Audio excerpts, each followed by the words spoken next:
الحمد للہ رب العالمین والصلاة والسلام علی سید الانبیاء والمرسلین۔ الحمد للہ درس قرآن کی یہ نشست نمبر 236 ہے۔ اس سے پہلے سورہ الحج کی آیت نمبر 64 تک درس دیا جا چکا ہے۔ آج انشاءاللہ تعالی سورہ الحج کی آیت نمبر 65 سے درس کا آغاز ہوگا۔ یہ سورہ الحج کا 9واں رکوع ہے۔ اس میں اللہ رب العزت کا ارشاد پاک ہے، اعوذ باللہ من الشیطان الرجیم، بسم اللہ الرحمن الرحیم، الم تر ان اللہ سخر لکم ما فی الارض والفلک تجری فی البحر بامرہ وَيُمْسِكُ السَّمَاءَ أَن تَقَعَ عَلَى الْأَرْضِ إِلَّا بِإِذْنِهِ إِنَّ اللَّهَ بِالنَّاسِ لَرَءُوفٌ رَحِيمٌ۔ کیا تو نے نہیں دیکھا کہ اللہ تعالیٰ نے فرمانبردار بنا دیا ہے تمہارے لیے ہر چیز کو جو زمین میں ہے، اور کشتی کو بھی کہ چلتی ہے سمندر میں اس کے حکم سے۔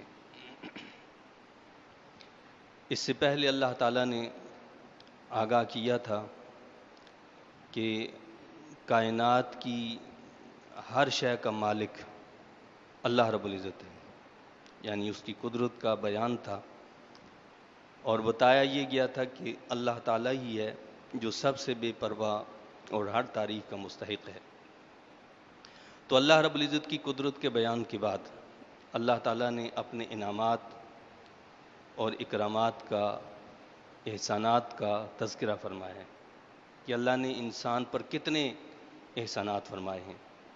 تو کیا فرمایا کہ کیا تو نے نہیں دیکھا کہ اللہ تعالیٰ نے فرمانبردار بنایا تمہارے لیے ہر چیز کو جو زمین میں ہے، اور کشتی کو بھی کہ چلتی ہے سمندر میں اس کے حکم سے۔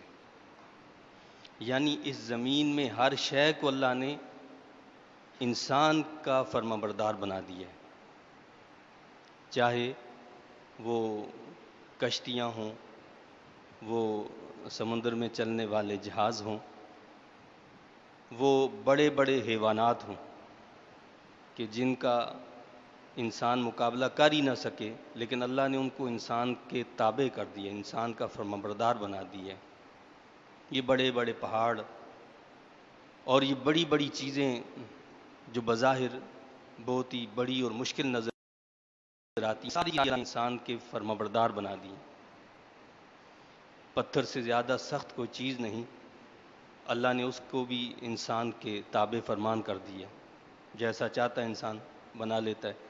لوگ اس کے اندر اپنے گھر بھی بناتے رہے، ایسی قومیں بھی گزری ہیں جو پہاڑوں میں اپنے گھر بناتی تھیں۔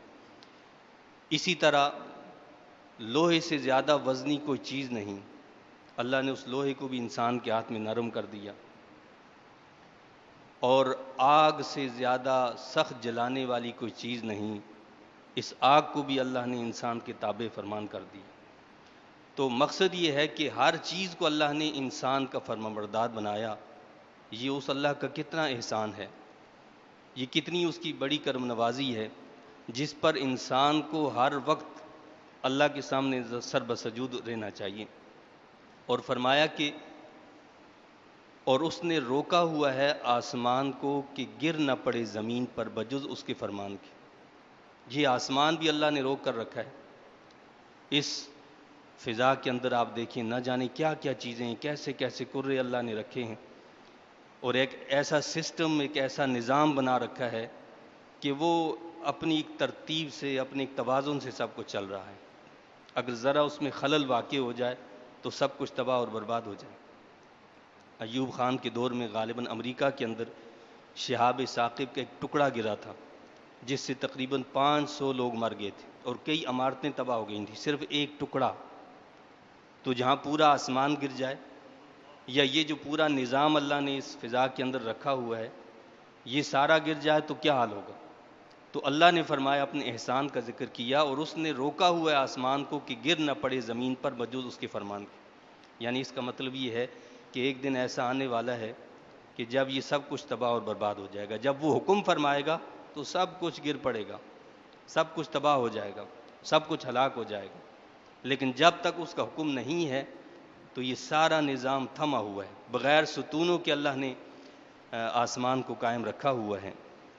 بے شک اللہ تعالیٰ لوگوں کے ساتھ بڑی مہربانی فرمانے والا، ہمیشہ رحم کرنے والا ہے۔ یہ اس کی مہربانی ہے، یہ اس کا رحم ہے کہ وہ بندوں کے ساتھ پھر بھی احسان کا معاملہ فرماتا ہے۔ وَهُوَ الَّذِي أَحْيَاكُمْ ثُمَّ يُمِيتُكُمْ ثُمَّ يُحْيِيكُمْ، اور وہی ہے جس نے تمہیں زندگی دی۔ انسان کچھ بھی نہیں تھا، عدم سے اس کو وجود بخشا گیا، تو اس کا ذکر کیا کہ وہی ہے جس نے تمہیں زندگی دی۔ لیکن اس زندگی کا یہ مطلب نہیں ہے کہ انسان نے ہمیشہ یہیں پر رہنا ہے، بلکہ کیا فرمایا؟ ثم یمیتکم ثم یحییکم، پھر وہ مارے گا تمہیں، یعنی اس زندگی کے بعد پھر موت ہے، پھر انسان نے مرنا ہے، اور پھر اس مرنے کے بعد پھر ایک زندگی ہے، یعنی قیامت کے دن دوبارہ اس کو کھڑا کیا جائے گا۔ ان الانسان لکفور، بے شک انسان بڑا ناشکرا ہے۔ اللہ نے اپنی نعمتوں کا ذکر کرنے کے بعد انسان کے بارے میں کیا فرمایا؟ اللہ نے ریمارکس کیا دیے؟ ان الانسان لکفور، بے شک انسان بڑا ناشکرا ہے، یعنی انسانوں کی اکثریت ایسی ہے کہ جو اللہ کا شکر ادا کرنے کے بجائے اللہ کی ناشکری کرتی ہے۔ یعنی یہ مطلب نہیں ہے کہ اللہ کے نیک بندے ہیں ہی نہیں، شکر گزار ہیں ہی نہیں، اللہ کے شکر گزار بندے بھی ہیں، لیکن انسانوں کے اندر اکثریت ان لوگوں کی ہے جو اس کی ناشکری کرنے والے ہیں۔ اللہ اس ناشکری سے ہمیں محفوظ فرمائے۔ لِكُلِّ أُمَّةٍ جَعَلْنَا مَنْسَكًا هُمْ نَاسِكُوهُ فَلَا يُنَازِعُنَّكَ فِي الْأَمْرِ وَادْعُ إِلَىٰ رَبِّكَ، ہر امت کے لیے ہم نے مقرر کر دیا عبادت کا طریقہ، جس کے مطابق وہ عبادت کرتے ہیں، تو انہیں چاہیے کہ وہ نہ جھگڑا کریں آپ سے اس معاملے میں، آپ بلاتے رہیے انہیں اپنے رب کی طرف۔ اب یہاں بتایا ہے کہ لوگ اللہ کے حبیب علیہ السلام پر مختلف جو اعتراضات کرتے تھے، ان میں سے یہ تھا کہ جی یہ دیکھیں کہ جس جانور کو اللہ تعالیٰ مار دیتا ہے،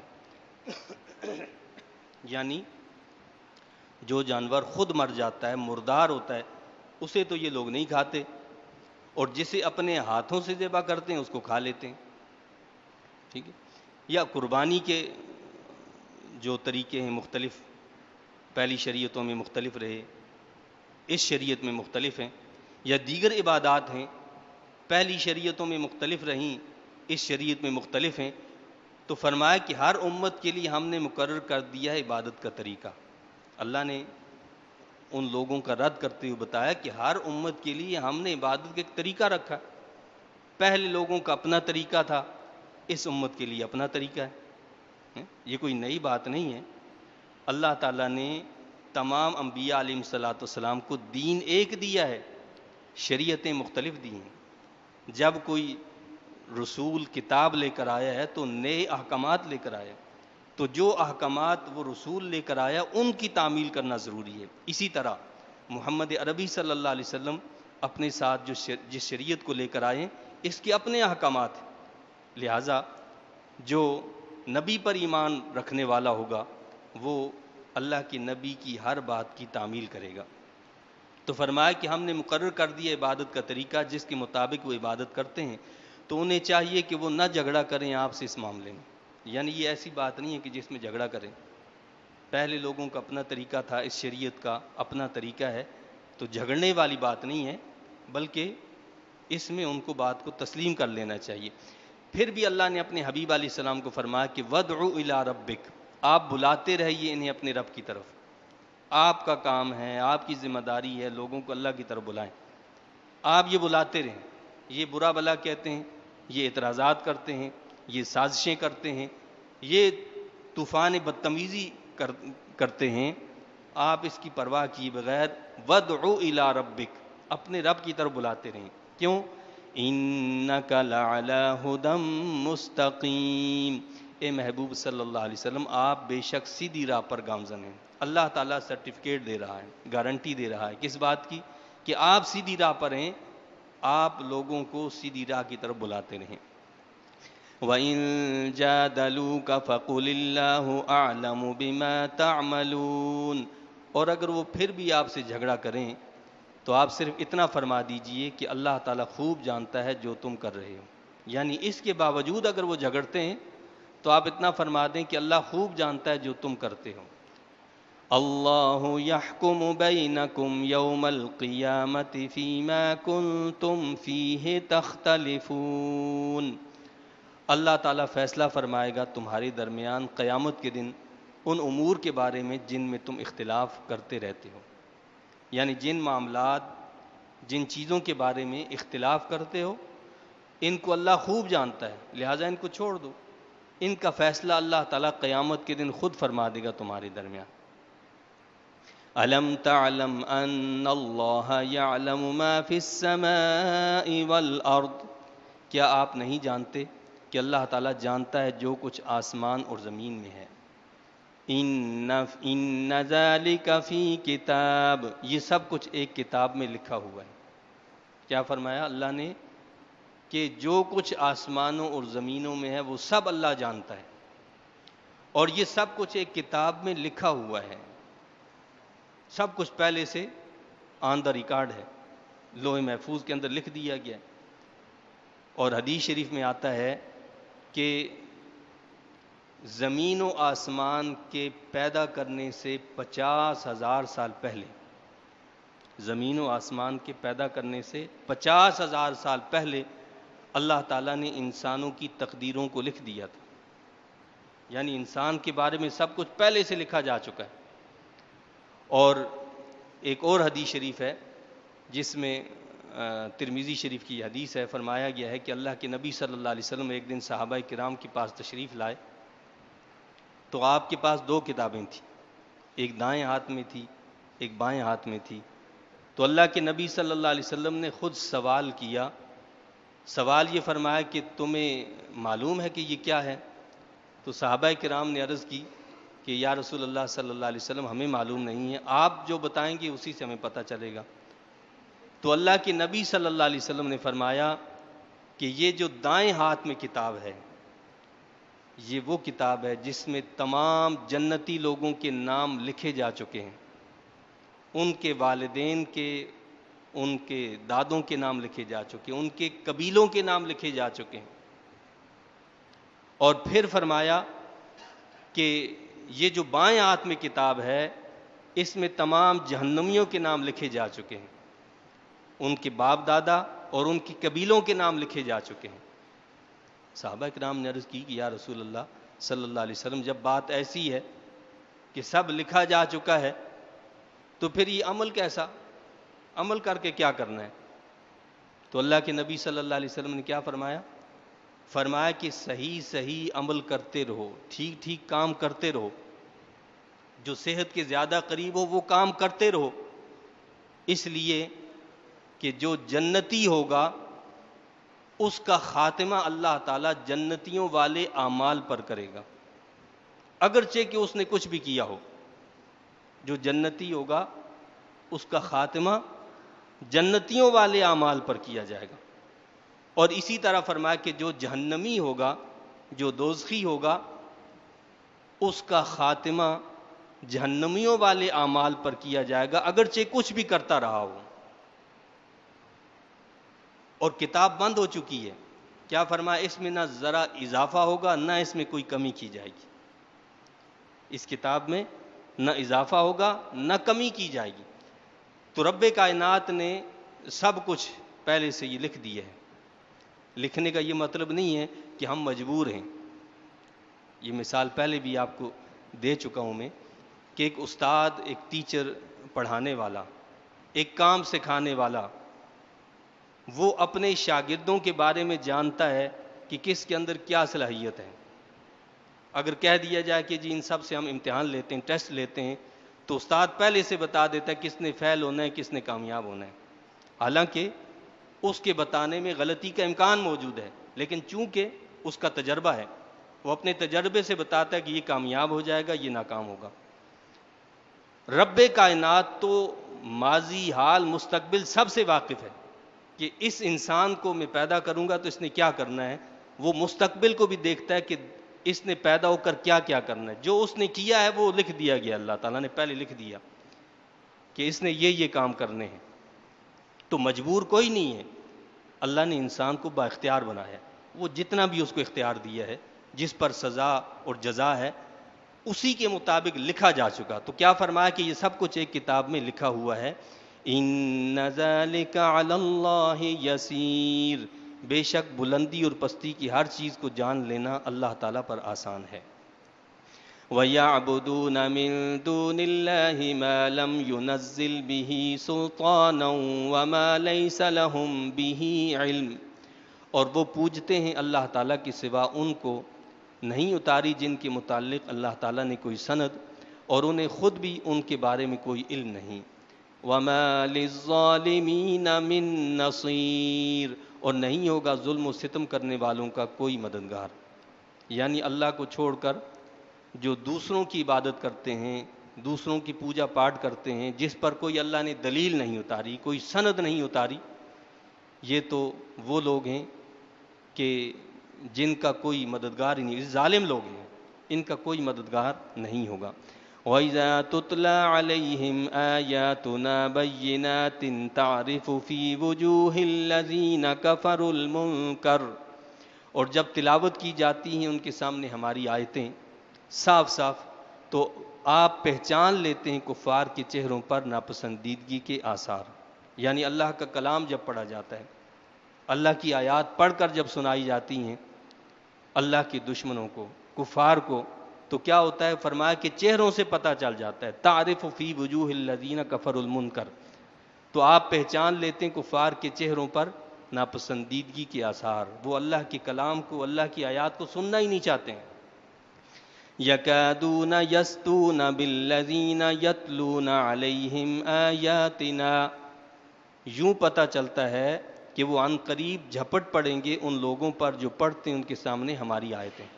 یعنی غصے میں ان کا حال یہ ہوتا ہے کہ وہ چاہتے ہیں کہ ہم کسی نہ کسی طرح ان پر حملہ کر دیں اور ان کو ختم کر دیں، جو اللہ کی آیات پڑھنے والے ہیں، جو اللہ کی احکامات کو سنانے والے ہیں۔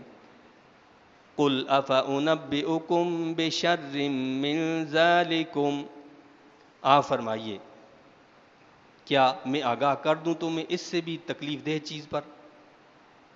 یعنی یہ تو صرف اللہ کا کلام سنایا ہے جس سے تم اتنا غصہ آ گیا، اللہ کا کلام سننے پر تم غصے سے سیخ پا ہو جاتے ہو، تو میں ایک اور بات تمہیں بتاتا ہوں جو اس سے زیادہ تکلیف دہ ہے۔ وہ کیا ہے؟ النار، وہ ہے دوزخ کی آگ۔ وعدہ اللہ الذین کفروا، وعدہ کیا اس آگ کا اللہ تعالیٰ نے کفار سے۔ یعنی وہ دوزخ کی آگ کیا ہے؟ جس کا وعدہ ہے اللہ تعالیٰ کا کہ وہ کفار کو مل کر رہے گی، کفار کو اس آگ میں، اس جہنم کی آگ میں ڈالا جائے گا۔ وَبِئْسَ الْمَصِيرُ، اور دوزخ بہت برا ٹھکانہ ہے۔ یہ جو دوزخ ہے یہ کیا ہے؟ یہ بہت برا ٹھکانہ ہے۔ اللہ اس سے ہم سب کی حفاظت فرمائے۔ یا ایھا الناس ضرب مثل فاستمعوا لہ، اے لوگو ایک مثال بیان کی جا رہی ہے پس غور سے سنو اسے۔ اب اللہ نے لوگوں کو متوجہ کیا، یا ایھا الناس کہا۔ جب اللہ تعالیٰ قرآن میں یا ایھا الناس کہتا ہے تو عام طور پر اس سے مراد تمام انسان ہوتے ہیں، خصوصاً کفار۔ کیا فرمایا کہ اے لوگو ایک مثال بیان کی جا رہی ہے پس غور سے سنو اسے۔ فاستمعوا لہ، اس مثال کو اللہ نے کیا فرمایا؟ غور سے سنا جائے۔ ان الذین تدعون من دون اللہ لن یخلقوا ذبابا ولو اجتمعوا لہ، بے شک جن معبودوں کو تم پکارتے ہو اللہ تعالیٰ کو چھوڑ کر، یہ تو مکھی بھی پیدا نہیں کر سکتے اگرچہ وہ سب جمع ہو جائیں اس معمولی سے کام کے لیے۔ اللہ کو چھوڑ کر جن لوگوں کی تم عبادت کرتے ہو، اللہ کو چھوڑ کر جن کی پوجا کی جا رہی ہے، رب کائنات کیا فرماتا ہے؟ یہ سارے جن کی پوجا کی جا رہی ہے یہ بھی آ جائیں، جو ان کی پوجا کر رہے ہیں وہ بھی سارے جمع ہو جائیں، سب مل کر جمع ہو جائیں، اور یہ ایک مکھی بنانا چاہیں تو یہ ایک مکھی بھی نہیں بنا سکتے۔ کیا فرمایا اللہ نے؟ کہ اللہ کو چھوڑ کر یہ سارے اگر جمع ہو جائیں تو مکھی بھی پیدا نہیں کر سکتے، اگرچہ وہ سب جمع ہو جائیں اس معمولی سے کام کے لیے۔ یعنی یہ حقیر سی چیز ہے مکھی، فرمایا کہ یہ سب مل کر مکھی نہیں بنا سکتے۔ مکھی کیا، مکھی کا پر بھی نہیں بنا سکتے بھائی، مکھی کا جو پر ہے وہ نہیں بنا سکتے۔ اگلی بات اللہ نے کیا فرمائی؟ وَإِن يَسْلُبْهُمُ الذُّبَابُ شَيْئًا لَا يَسْتَنقِذُوهُ مِنْهُ، اور اگر چھین لے ان سے مکھی بھی کوئی چیز تو وہ نہیں چھڑا سکتے اسے اس مکھی سے۔ یعنی پہلی چیز تو یہ جن بتوں کی پوجا کرتے ہیں ان کا حال تو یہ ہے کہ اگر ان کے اوپر مکھی بیٹھ جائے تو اس مکھی کو وہ ہٹا نہیں سکتے، وہ مکھی کو ہٹا بھی نہیں سکتے۔ اور دوسری چیز یہ بتائی ہے کہ اگر مکھی ان کے پاس سے کوئی چیز چھین کر لے جائے،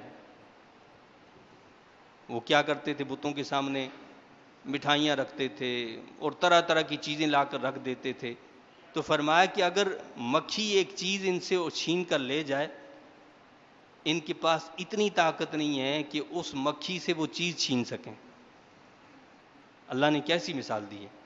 یعنی یہ جن کو اپنا معبود بنائے بیٹھے ہیں ان کا حال تو یہ ہے کہ وہ مکھی اڑا نہیں سکتے، مکھی کوئی چیز اٹھا کر لے جائے ان کے پاس سے، اس مکھی سے وہ چیز لے بھی نہیں سکتے، بنانا تو دور کی بات۔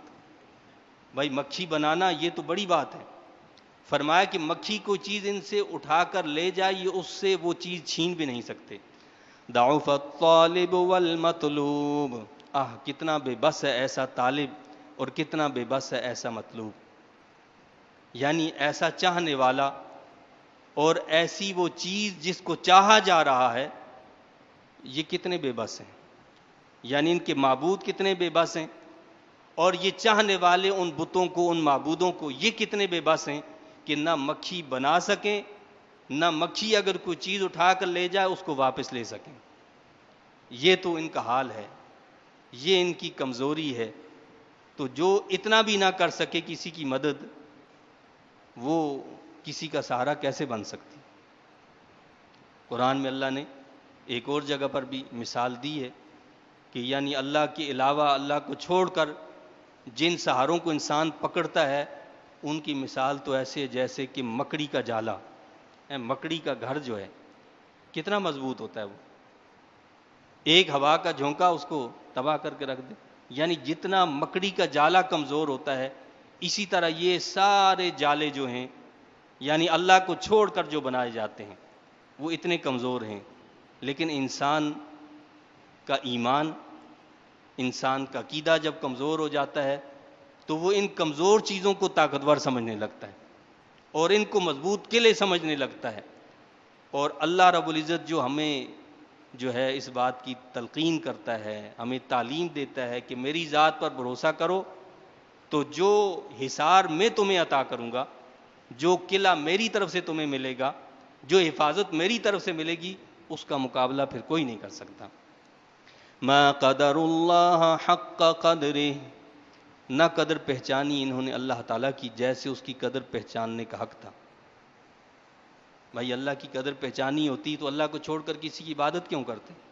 پھر تو عبادت اسی کی کرتے، اس کو چھوڑ کر کسی در کی طرف نہ جاتے۔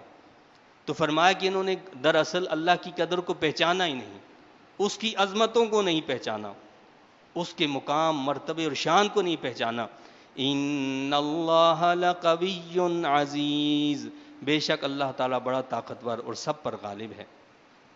اللہ یصطفی من الملائکۃ رسلا ومن الناس، اللہ تعالیٰ چن لیتا ہے فرشتوں سے بعض پیغام پہنچانے والے اور انسانوں سے بھی بعض کو رسول، یعنی یہ انتخاب اللہ کا ہے۔ اللہ فرشتوں میں سے جس کو چاہتا ہے پیغام کے لیے منتخب فرماتا ہے۔ جبرائیل امین علیہ السلام کو اللہ نے اللہ کا پیغام نبیوں تک رسولوں تک پہنچانے کے لیے منتخب کیا، اور اسی طرح انسانوں میں سے کس کو رسول بنانا ہے، کس کو نبی بنانا ہے، یہ بھی اللہ کا انتخاب ہے، وہ خود چننے والا ہے، اسی نے اس کا انتخاب کیا ہے۔ اللہ تعالیٰ چن لیتا ہے فرشتوں سے بعض پیغام پہنچانے والے اور انسانوں سے بھی بعض کو رسول۔ ان اللہ سمیع بصیر، بے شک اللہ تعالیٰ سب کچھ سننے والا دیکھنے والا ہے۔ تو لہٰذا یہ اعتراض کرنا اور یہ کہنا کہ جی رسول اگر بنانا تھا تو فلانا سردار بنتا، فلانا وڈیرا بنتا، فلاں شخص بنتا جس کے پاس بڑا مال تھا، دولت تھی، اس کے پاس لاؤ لشکر تھے۔ اللہ نے فرمایا کہ ہمارے یہاں لاؤ لشکر وڈیرا پن یہ نہیں دیکھا جاتا، وہ ہم جانتے ہیں کہ ہم نے کس کو رسول بنانا ہے۔ تو اللہ کے نبی صلی اللہ علیہ وسلم پہ اعتراض کرتے تھے کہ جی رسول ان کو کیوں بنایا، رسول بنانا تھا تو فلاں کو بنانا تھا۔ اللہ نے فرمایا کہ وہ سمیع بھی ہے، وہ بصیر بھی ہے، وہ سننے والا بھی ہے، وہ دیکھنے والا بھی ہے۔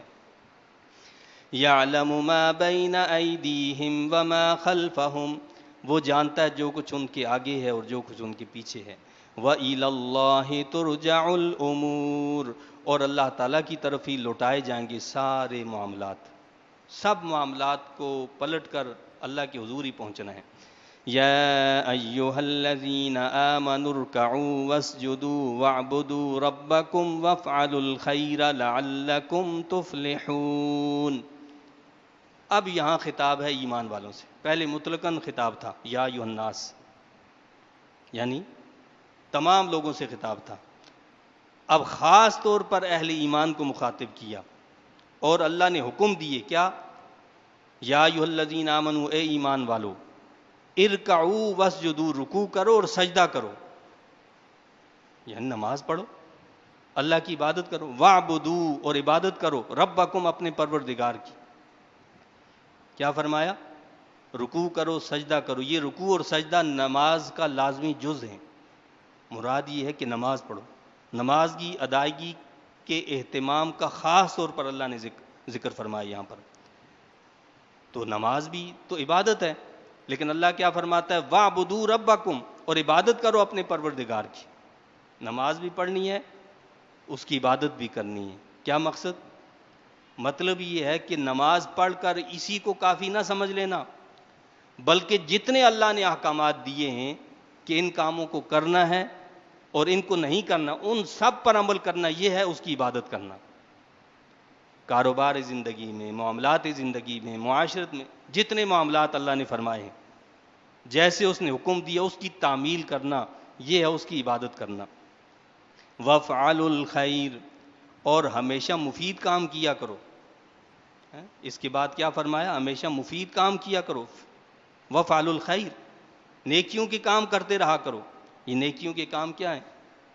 یہ ہے مخلوق خدا کی خدمت کرنا، یہ ہے لوگوں کو جہنم کی آگ سے بچا کر جنت کے راستے کی طرف لگا دینا، جنت کے راستے پر ان کو لگا دینا، جہنم سے ان کو بچانا۔ کیا فرمایا کہ وَافْعَلُوا الْخَيْرَ، اور ہمیشہ مفید کام کیا کرو۔ وَافْعَلُوا الْخَيْرَ لَعَلَّكُمْ تُفْلِحُونَ، تاکہ تم دین و دنیا میں کامیاب ہو جاؤ۔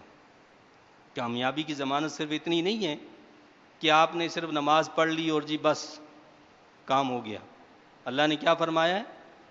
آمنوا ارکعوا واسجدوا واعبدوا ربکم وافعلوا الخیر لعلکم تفلحون۔ اس کے لیے ضروری ہے، فلاح چاہتے ہو، کامیابی چاہتے ہو، تو ہر معاملے میں اللہ کی فرمانبرداری کرنی ہوگی اور مفید کاموں کو اختیار کرنا ہوگا، تب جا کر تمہیں کامیابی ملے گی، تب جا کر اللہ تعالیٰ تمہیں جہنم سے بچائے گا، جہنم کی آگ سے محفوظ رکھے گا۔ اب پتہ چلا کہ جی ہم نمازیں تو بڑی پڑھتے ہیں، نوافل بھی پڑھ رہے ہیں، سجدے پہ سجدے بھی کر رہے ہیں، تسبیحات بھی پڑھ رہے ہیں، سب کچھ ہو رہا ہے، اللہ کی مخلوق کو تکلیف دے رہے ہیں، لوگوں کا حق کھا رہے ہیں، لوگوں کے ساتھ دھوکہ دہی، فریب، فراڈ، یہ سب کچھ کیا جا رہا ہے۔ تو فرمایا کہ کامیابی اس کے لیے نہیں ہے، کامیابی اس کے لیے ہے جو نماز کی پابندی کے ساتھ اپنی زندگی کے تمام معاملات کو اللہ کی فرمانبرداری میں گزارتا ہے اور ہمیشہ مفید کاموں میں لگا رہتا ہے۔ اس کے لیے اللہ نے گارنٹی دی ہے کہ لعلکم تفلحون، تاکہ تم دین و دنیا میں کامیاب ہو جاؤ۔ اور اگلی بات اللہ نے فرمائی وَجَاهِدُوا فِي اللَّهِ حَقَّ جِهَادِهِ، اور سر توڑ کوشش کرو اللہ تعالیٰ کی راہ میں، جس طرح کوشش کرنے کا حق ہے۔ اللہ کی راہ میں مسلسل کوشش کرنا اور سر توڑ کوشش کرنا، نیکی کے لیے ایسی کوشش کرنا کہ جتنا انسان کے بس میں ہو اتنی ساری طاقت لگا دینا کہ اس کام کو ہم نے کرنا ہے اس طریقے سے، اللہ نے جس کام کے کرنے کا حکم دیا ہے۔ یہ نہیں ہے کہ جی بس ہم نے کا قدم بڑھایا اور ہم نے کہا کہ جی وہاں یہ رکاوٹ آ گئی لہٰذا ہم پیچھے ہٹ گئے، یہ نہیں ہے۔ سر توڑ کوشش کرنا۔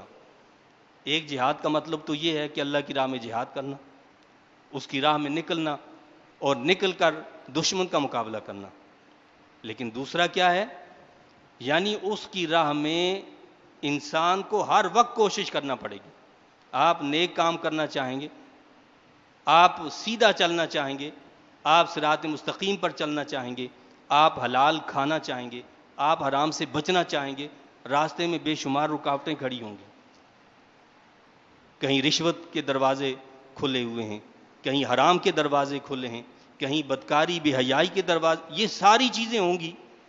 فرمایا کہ ان سے بچتے بچاتے ہوئے کیا کرنا ہے؟ سر توڑ کوشش کرنی ہے، اللہ کی راہ میں حق کے لیے کوشش کرنی ہے، حق کے لیے جدوجہد کرنی ہے، ہر حق کو اختیار کرنا ہے اور حق پر چلنا ہے۔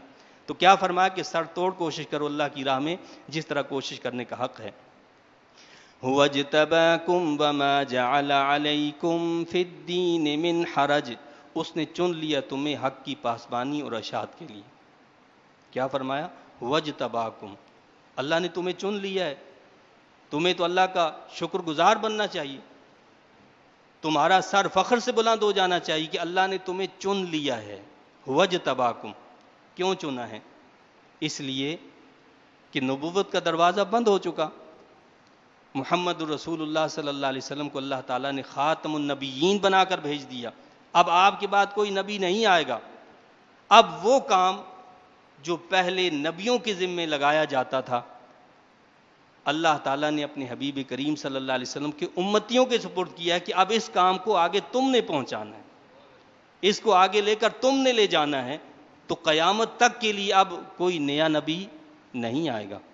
تو فرمایا کہ ہوا اجتباکم، اس نے تمہیں چنا ہے، جب اس نے تمہیں چنا ہے تو اس کا حق تو ادا کرو، کہیں ایسا نہ ہو کہ تمہیں بھی رد کر دیا جائے، جس طرح بنی اسرائیل کو رد کر دیا گیا کہ انہوں نے اللہ کی احکامات کی نافرمانی کی تو ان پر اللہ کا غضب نازل ہوا۔ تو فرمایا کہ اب اس نے تمہیں چن لیا ہے اور کیا کیا ہے؟ اور نہیں روا رکھی اس نے تم پر دین کے معاملے میں کوئی تنگی، دین میں تمہارے لیے کوئی تنگی رکھی ہی نہیں ہے۔ لوگ ڈراتے ہیں کہ جی پتہ نہیں آپ دین پر عمل کریں گے تو پتہ نہیں آپ کا چلنا مشکل ہو جائے گا، آپ کا یہ، بھائی کس نے کہہ دیا؟ قرآن کہتا ہے، اللہ فرماتا ہے کہ وما جعل علیکم فی الدین من حرج، دین میں تو تمہارے لیے کوئی تنگی چھوڑی ہی نہیں ہم نے۔ پہلے اگر لوگوں سے گناہ ہو جاتا تھا تو ان کے ماتھے پر، ان کے گھروں کے باہر لکھ دیا جاتا تھا کہ اس نے یہ گناہ کی ہے۔ کپڑا نئے سے نیا، اچھے سے اچھا، قیمتی سے قیمتی اگر گندا ہو جاتا تھا یعنی ناپاک ہو جاتا تھا، جب تک اس جگہ کو کاٹا نہ جاتا وہ پاک نہیں ہوتا تھا۔ کیا ہمارے لیے پابندی رکھی؟ ہمیں کہا دھو لو پاک۔ اور کتنی بے شمار اللہ نے ہمارے ساتھ مہربانیاں فرمائی۔ قربانی کرتے تھے تو حکم تھا کہ اس کا گوشت نہیں کھا سکتے، ہم اس کا گوشت کھا بھی سکتے ہیں، دے بھی سکتے ہیں، اور کیا آسانی چاہیے؟ اللہ فرماتا ہے کہ تمہارے لیے تو دین میں کوئی حرج رکھی نہیں ہے، کوئی تنگی رکھی نہیں ہے۔ ملت ابیکم ابراہیم، پیروی کرو اپنے باپ ابراہیم کی دین کی۔ ہوا سماکم المسلمین، اسی نے تمہارا نام مسلم، سر اطاعت خم کرنے والا رکھا ہے۔ ملت ابراہیم علیہ السلام کی پیروی کرو، فرمایا کہ انہوں نے تمہارا نام مسلمان رکھا ہے، حضرت ابراہیم علیہ السلام نے، یا اللہ تعالیٰ نے تمہارا نام مسلمان رکھا ہے، تو پھر تم اپنے الگ الگ ناموں میں بٹ کر، تقسیم ہو کر اپنی قوت کو کیوں تباہ کر رہے ہو؟ تو یہ گروہ بندیوں میں، یہ مختلف خانوں میں، یہ مختلف چیزوں میں جو ہم جو ہیں تبدیل ہو گئے اور گروہوں میں ہم تقسیم ہو گئے، اللہ فرماتا ہے کہ اس نے تو تمہارا نام مسلم رکھا ہے۔ اس کا یہ مطلب نہیں کہ آپ اپنا نام جماعت المسلمین رکھ لیں تو آپ مسلمان ہو گئے، نہیں، مسلم ہیں سارے جو اللہ پر ایمان رکھنے والے ہیں، جو رسول اللہ صلی اللہ علیہ وسلم کو آخری نبی تسلیم کرنے والے ہیں، جو آخرت پر ایمان رکھنے والے ہیں، جو بنیادی جو تعلیمات اسلام کی ان کو ماننے والے، وہ مسلمان ہیں. ہوا سماکم المسلمین. تو پھر یہ کیا ہے؟ یہ دیوبندی ہے، یہ بریلوی ہے، یہ وہابی ہے، یہ اہل حدیث ہے، یہ کیوں ان میں کیوں بٹ گئے تم؟ تقسیم کیوں ہو گئے؟ اس طرح تقسیم ہو کر تم اپنی قوت کو پارا پارا کر رہے ہو. فرمایا کہ ہوا سماکم المسلمین، اسی نے تمہارا نام مسلم. مسلم کا مطلب کیا ہوتا ہے؟ سر اطاعت خم کرنے والا، اللہ کی فرمانبرداری کرنے والا. تو کیسے مسلمان ہو کہ نام اپنا مسلمان رکھا ہوا ہے اور اپنے آپ کو مسلمان کہتے ہو، کام کرتے ہو شیطان والا؟ تو تمہیں یہ بات زیب دیتی ہے کہ مسلمان نام اسی کا ہوتا ہے جو اللہ کی فرمانبرداری کرنے والا ہوتا ہے، جو اللہ کی رسول کی اطاعت کرنے والا ہوتا ہے. من قبل وفی هذا ليكون الرسول شهيدا عليكم وتكونوا شهداء على الناس. اس سے پہلے اور اس قرآن میں بھی تمہارا یہی نام ہے، یعنی پہلے بھی جو دین اسلام کو ماننے والے تھے ان کا نام مسلمان ہے، اور اب بھی یہی ہے. قرآن میں بھی کیا نام ہے؟ مسلمان ہی تمہارا نام رکھا گیا ہے.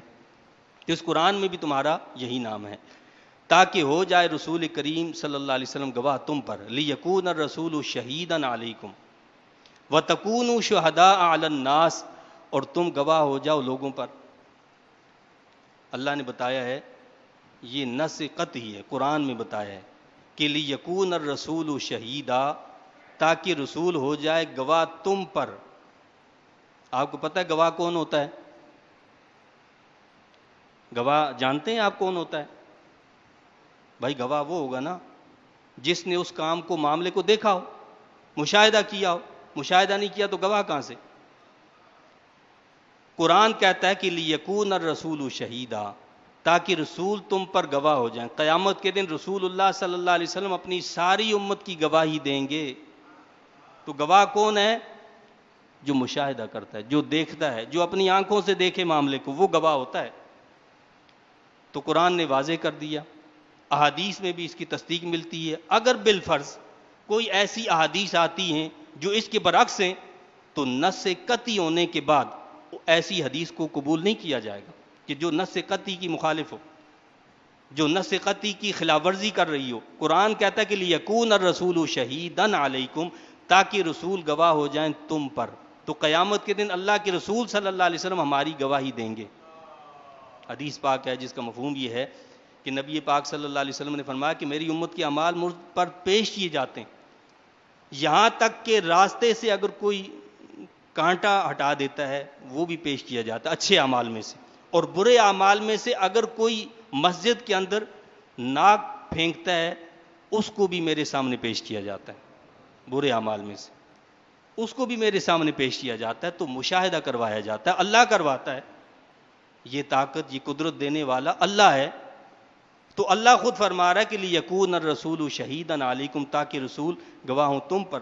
وَتَكُونُوا شُهَدَاءَ عَلَى النَّاسِ، اور تم گواہ ہو جاؤ لوگوں پر.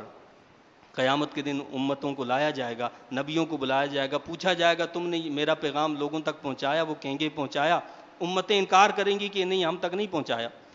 اس امت کو، مجھے، آپ کو، ہم سب کو پیش کیا جائے گا کہ بتاؤ ان نبیوں نے پیغام پہنچایا تھا یا نہیں.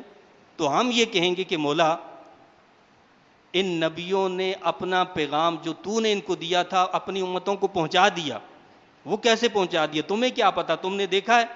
ہم کہیں گے کہ مولا تیرے حبیب علیہ السلام نے ہمیں بتایا ہے، اس لیے ہم یہ گواہی دیتے ہیں کہ نبیوں نے اپنا پیغام امتوں تک پہنچا دیا. یہ اگر یہ انکار کر رہے ہیں تو یہ جھوٹ بول رہے ہیں. نبیوں کا کہنا سچ ہے، حق ہے کہ انہوں نے پیغام کو پہنچا دیا. تو فرمایا کہ وَتَكُونُوا شُهَدَاءَ عَلَى النَّاسِ، اور تم گواہ ہو جاؤ لوگوں پر. فَأَقِيمُوا الصَّلَاةَ وَآتُوا الزَّكَاةَ وَاعْتَصِمُوا بِاللَّهِ، پس اے دین حق کے علمبردارو صحیح صحیح ادا کیا کرو نماز. دوبارہ نماز کا ذکر فرمایا. صحیح صحیح ادا کیا کرو نماز اور دیا کرو زکوٰۃ، اور مضبوط پکڑ لو اللہ تعالیٰ کے دامن رحمت کو. ہوا مولاکم، وہی تمہارا کارساز ہے. فنعم المولا ونعم النصیر، پس وہ بہترین کارساز ہے اور بہترین مدد فرمانے والا ہے. سورہ الحج کا یہاں اختتام ہوا. 17واں سپارہ بھی الحمدللہ مکمل ہوا. اللہ تعالیٰ سے التجا ہے کہ اللہ تعالیٰ ہمیں قرآن کریم